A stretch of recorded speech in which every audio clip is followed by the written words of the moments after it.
समाज के लिए राजनीति जरूरी क्यों? आज इस विषय पर हम सबको विचार करने की आवश्यकता है, क्योंकि आज जिसे हम राजनीति समझते हैं, क्या वह राजनीति है? किसे राजनीति कहें? क्या दलगत नीति और राजनीति में कोई फर्क है? कोई भी दल अपने फायदे के लिए समाज के लोगों को इस्तेमाल करती है।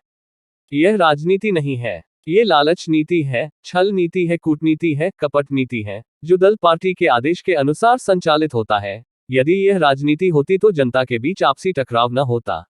राजनीति कोई गलत चीज नहीं है, बल्कि राजनीति के प्रति लोगों की धारणा स्पष्ट नहीं है। राजनीति बहुत ही ताकतवर नीति है, जिसके बदौलत किसी भी राष्ट्र व समाज का उत्थान संभव है। जिस दिन लोगों में राजनीति की समझ आ जाएगी, उस दिन लोकतंत्र में क्रांति की शुरुआत हो जाएगी। और दलगत नीति जो जनता को सिर्फ बिकाऊ, बेईमान, बेवकूफ और लाचार बनाने का काम करती है, उसमें बाधा उत्पन्न हो जाएगी।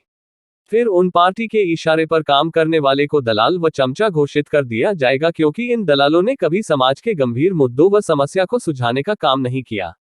सिर्फ और सिर्फ दलगत कूटनीतिज्ञ के इशारे में काम करता रहे, और ऐसे काम को वो नेतागिरी मानते हैं। असलियत में वही चमचागिरी होती है। नेतागिरी वह होती है जो समाज के बीच में समाज को बेहतर बनाने के लिए समाज को हर स्तर से ऊपर उठाने का करना, जैसे शिक्षा, स्वास्थ्य, रोजगार, संस्कार, नैतिकता, मेहनती व आत्मनिर्भरता, यानी तमाम मूलभूत आवश्यकताओं का उत्पादन व उत्पादकों के रूप में अपने समाज के लोगों को लायक बनाना, ये नेतागिरी है, ये राजनीति है। नेतागिरी व राजनीति की परिभाषा समाज के लोगों को पता नहीं, इसलिए लोग कहते हैं कि समाज के बीच राजनीति की बात मत करो। तो क्या राजनीति की बात शमशान में करें? यह बारीकी बातों को समाज में स्पष्ट तौर से रखने की आवश्यकता है, तब समाज में राजनीतिक क्रांति की शुरुआत होगी। जितने भी चमचागिरी करने वाले बिकाऊ लालची लोग हैं, उनकी छटनी हो जाएगी और समाज को सही नेतृत्व का अवसर मिलेगा। आचार्य जन्मभूमि, जय सेवा, जय गोंडवाना, जय जोहार, जय आदिवासी, जय भारत। ये डेटा सोशल मीडिया से लिया गया है।